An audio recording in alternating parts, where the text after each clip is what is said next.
तो आपके हिसाब से बेस्ट जगह कौन सी है पढ़ाई करने के लिए, घर या कोचिंग के लिए जो अलग शहर आप जाते हैं वहाँ पे?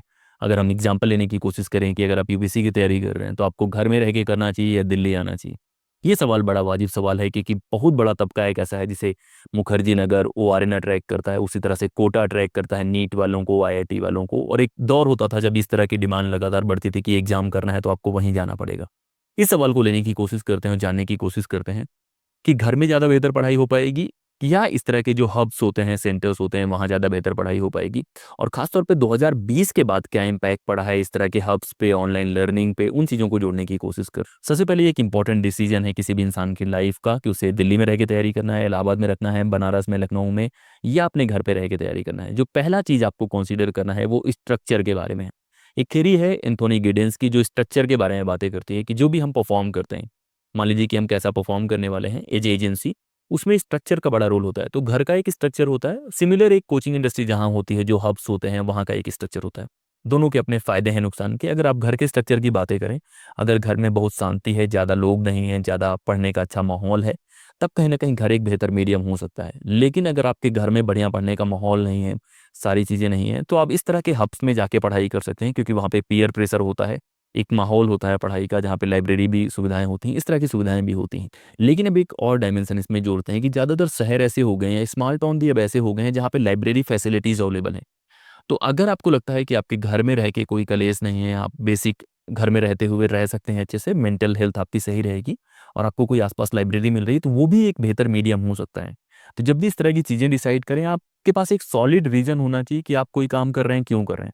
तो आपका डिफ़ॉल्ट मोड जो है वो घर है। डिफ़ॉल्ट मोड कहने का मतलब है कि अगर आप कुछ नया नहीं कर रहे हैं तो आप घर पे रह के तैयारी करें। अगर आपको लग रहा है कि घर पे तैयारी नहीं हो पा रही, आपके आसपास कोई लाइब्रेरी नहीं है, या आपको कोचिंग सेंटर्स ज्वाइन करने हैं, तब एक बेहतर मीडियम हो सकता है कि आप वहाँ से बाहर निकलें, दिल्ली और बाकी जगहें। लेकिन वहाँ के भी चैलेंजेस के बारे में आपको पता होना चाहिए। तो पहला मेरा रीज़न है कि जब भी इस तरह का डिसीजन आप लें, आप इवैल्यूएट करें कि क्या घर में अच्छे से पढ़ाई नहीं हो रही, क्या मेरे आसपास लाइब्रेरी नहीं है, क्या मेरे आसपास कोचिंग नहीं है, या क्या मैं ऑनलाइन कोचिंग करके काम नहीं चला पाऊंगा। तो इतने सारे फैक्टर्स कंसीडर करके ही डिसाइड करें और एनालिटिकल तरीके से डिसाइड करें। बहुत बार ये फील लेने के लिए ना आए कि अगर मुखर्जी नगर, ओआरएन और ऐसी जगह आप जाएंगे तो आपकी पढ़ाई बहुत बेहतर हो जाएगी, और वो कोई टेम्पल नहीं है, वो कोई पवित्र स्थान नहीं है जहाँ आप छू के आ जाएंगे तो हो जाएगा। वो एक स्ट्रक्चर है जहाँ पे अगर आपको लगता है कि आप कंफर्टेबल होके कर पाएंगे तो बहुत अच्छी बात है। और बहुत बार आने से पहले, बहुत बार के लोग क्या करते हैं, पहली बारी में पूरा सामान वामान लेके चले आते हैं जगह पे। उससे लाख गुना बेहतर है कि एक बार आके एक दो दिन रह के विजिट करके कोई दोस्त से देख के तो जाओ। जब आप रूम रेंट दे दोगे, सब दे दोगे, उसके बाद 1 महीने बाद आपका मन नहीं लग रहा है, तो वो कहीं ना कहीं नुकसान वाली बात है। तो कभी भी ऐसे प्लेसेस जाओ तो पहले 2-3 दिन जाके सिर्फ चेक करो, हफ्ते भर चेक करो कि क्या आपके साथ कंपेटेबल है कि नहीं है, वो सारी चीजें करो, फिर आप डिसाइड करने की कोशिश करो। तो एक तो रीजन हो गया स्ट्रक्चर के बारे में कि स्ट्रक्चर कहाँ पे बेटर है, कहाँ पे नहीं। दूसरा कॉन्सेप्ट होता है social learning versus self learning के बारे में।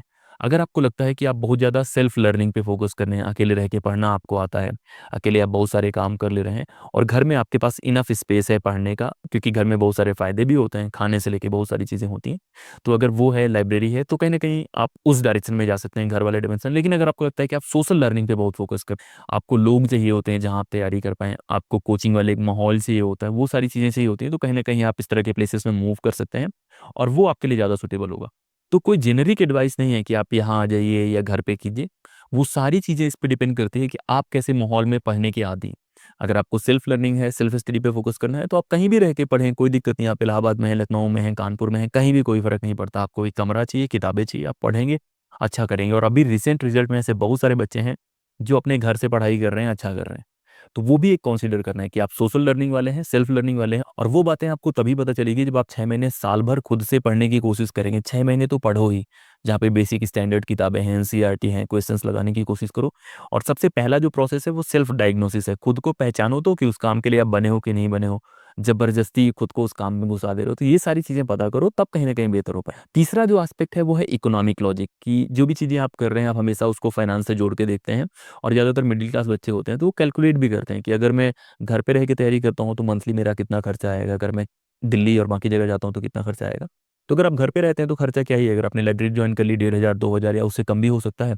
घर में रहना है, फ्री खाना है, अलग अलग समय पे खाना मिलेगा, वो मिलेगा, लेकिन साथ बहुत बार टेंशन भी मिलेगी, बहुत बार काम भी मिलेगा, तो वो भी एक चीज़ है। लेकिन इकोनॉमिक तौर पे घर पे रहना ज़्यादा बेहतर है, लेकिन अगर हम बाहर रहने की बात करें, खासतौर पे दिल्ली में ओआरएन में रहने का, तो 15 से 20 हज़ार खर्चा आएगा। अगर आप मुखर्जी नगर में रहते हैं तो 10 से 12 हज़ार आपका लग ही जाना है, तो इतना तो मंथली आपका लगेगा। फिर अगर आप कोचिंग करते हैं तो उसकी वजह से भी मेरा कहने का है कि आप जब भी कोई डिसीजन लेते हैं, आपको ये सारे डायमेंशन सोचने चाहिए। स्ट्रक्चर वाला हो गया, सेल्फ लर्निंग, सोशल लर्निंग वाला हो गया, इकोनॉमिक डायमेंशन के बारे में भी आप सोच सकते हैं कि भाई कितना पैसा लगने वाला है। क्योंकि पैसा अगर आप लगाएँगे तो वो इन्वेस्टमेंट तो है, लेकिन साथ-साथ फिर बाद में वो बैक होके आपको परेशान करेगा। क्योंकि आप जॉब में नहीं होंगे, आप सेल्फ स्टडी कर रहे होंगे या कोचिंग ले लेंगे तो और थोड़ा पैसा लग जाएगा, घर वालों की एक्सपेक्टेशंस बढ़ जाएँगी। तो वो एक ट्रैप की तरह भी होता है कि आपने 2 साल दे दिए, पैसे लगा दिए, सारी चीज़ कर दी, चीज़ें फ़ेवर में नहीं जा रही। तब के हिसाब से भी प्लान करो। अच्छी प्लानिंग तो वही है ना कि आप ऑप्शन ए, ऑप्शन बी सबके बारे में प्लान करो। तो ये तो तीसरा रीज़न हो गया जो आपको कैलकुलेट करना है। चौथा रीज़न है इमोशनल रीज़न, कि बहुत बच्चे होते हैं जिनको फैमिली के साथ रहना बहुत अच्छा लगता है। अगर आपकी फैमिली बहुत टॉक्सिक नहीं है, आपको उनके साथ बहुत कंफर्टेबल प्लेस लगता है, तो आप पढ़ाई कर सकते हैं घर में, कोई दिक्कत नहीं। ज़्यादातर लोग पढ़ना पसंद करते हैं घर पे। लेकिन एक दूसरा एस्पेक्ट ये है कि अगर आपको फ्रीडम चाहिए, अकेले रहना पसंद है, आप दुनिया एक्सप्लोर करना चाहते हैं, ज़िंदगी जीना चाहते हैं और एक नए तरीके से लाइफ़ को देखना चाहते हैं, तो आप बाहर का ऑप्शन ले सकते हैं, अगर आपकी फैमिली उतना अफोर्ड कर सकती है। लेकिन उसके साथ एक इमोशनल कॉस्ट, आप फैमिली से बहुत अटैच्ड हैं और पहले आपको आदत नहीं है बाहर रहने की, तो कहीं न कहीं ये एक इमोशनली एक टफ डिसीजन हो सकता है, क्योंकि आप बाहर जाएँगे, आपको याद आएगी, बहुत तरह की चीज़ें होती हैं और आप एडल्ट भी हो जाएँगे तब भी वो चीज़ें होती हैं। तो वो भी एक इम्पोर्टेंट डिसीजन है जो आपको सोचना चाहिए और उस हिसाब से कैलकुलेट करके कि आप कहाँ कंफर्टेबल हैं वो डिसाइड करना। मैं किसी भी माध्यम से ये नहीं बताने की कोशिश कर रहा हूँ कि आपको ये करना चाहिए। मैं बस आपको बता रहा हूँ कि आपको क्या-क्या फैक्टर्स कंसीडर करने हैं। स्ट्रक्चर कंसीडर करना है, आपको सेल्फ लर्निंग कंसीडर करना है, आपको इकोनॉमिक एस्पेक्ट कंसीडर करना है, आपको इमोशनल एस्पेक्ट कंसीडर करना है। ये तो 4 चीज़ें मैंने आपको बता दी, ये तो बिल्कुल आपको कंसीडर करने ही हैं। अब जो 5वां फैक्टर है वो ये है कि ऑनलाइन क्या जो कोर्सेज़ आप करने की कोशिश कर रहे हैं या किसी नए लोकेशन पे कोर्स करने जा रहे हैं, वो क्या ऑनलाइन उपलब्ध है कि आप घर में बैठ के देख सकते हैं? तो वो भी एक इम्पोर्टेंट फैक्टर होता है। 2020 के बाद बहुत सारी कोचिंग और बहुत सारे इस तरह के मीडियम आ गए हैं, जहाँ पे आप घर बैठे बहुत सारी चीज़ें सीख सकते हैं।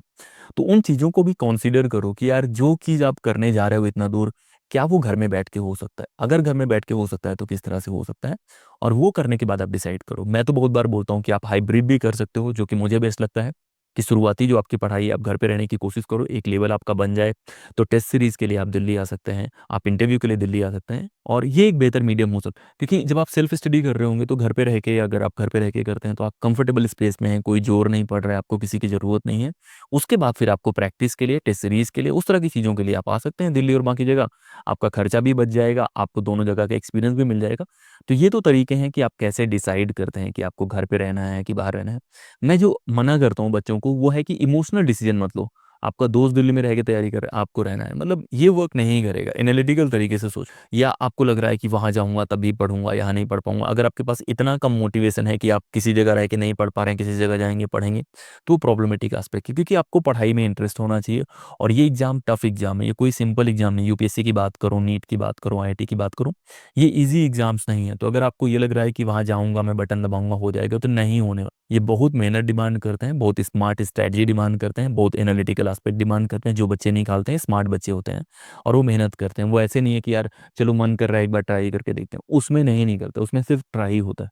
और ये मैं एकदम ईमानदारी से बता रहा हूँ, रेयर केस में कोई एक्सेप्शनल इंसान है, बहुत जीनियस इंसान है, आइंस्टाइन वाली मेमोरी है तो बात अलग है। बाकी एवरेज लोगों का इस तरह से एग्जाम नहीं निकलता। हार्ड वर्क डिमांड करता है, पेशेंस डिमांड करता है, लक डिमांड करता है, बहुत सारे फैक्ट। तो उस तरह से तैयार करो, उस तरह से प्लान करो। गोल यही है कि आप जो भी डिसाइड करने की कोशिश कर रहे हैं, उसको किस तरह से आप डिसाइड करें, उसमें मैं आपकी मदद कर पाऊँ। और जो भी बातें मैं बताने की कोशिश करता हूँ, मैं अपने एक्सपीरियंस से बताने की कोशिश करता हूँ। मैं किसी को कमतर दिखाने के लिए, किसी लोकेशन की बेइज़्ज़ती करने के लिए उस तरह की चीज़ें नहीं करता हूँ। मेरा जो एक्सपीरियंस रहा है, मैं शेयर करने की कोशिश करता हूँ। मैं दिल्ली में रहा हूँ लगभग 12-13 साल। मैंने कॉलेज वहाँ से करा है, अपनी यूनिवर्सिटी मास्टर्स, एमफिल, पीएचडी वहीं से करा है, तो मेरा तो एक अलग रीज़न है वहाँ रहने का। लेकिन अगर मुझे मौका मिले और मेरे पास दिल्ली में या बाकी जगह कोई काम नहीं है, तो मैं किसी और शहर जाना चाहूँगा। जैसे अभी मैं बैठा हुआ हूँ हिमाचल। तो इसी तरह की चीज़ें चलती रहेंगी, हम लोग ऐसी बातें करते रहेंगे। आपका काम है टेलीग्राम चैनल जॉइन करना, आपका काम है ज़्यादा से ज़्यादा लोगों से सब्सक्राइब कराना, क्योंकि आप ही मेरी टीम है और आप ही इस तरह के वीडियोज़ फैलाएँगे और आप ऐसे ही शेयर करते रहिए, बाकी लोगों से फैलाते रहिए। इस वीडियो में इतना ही।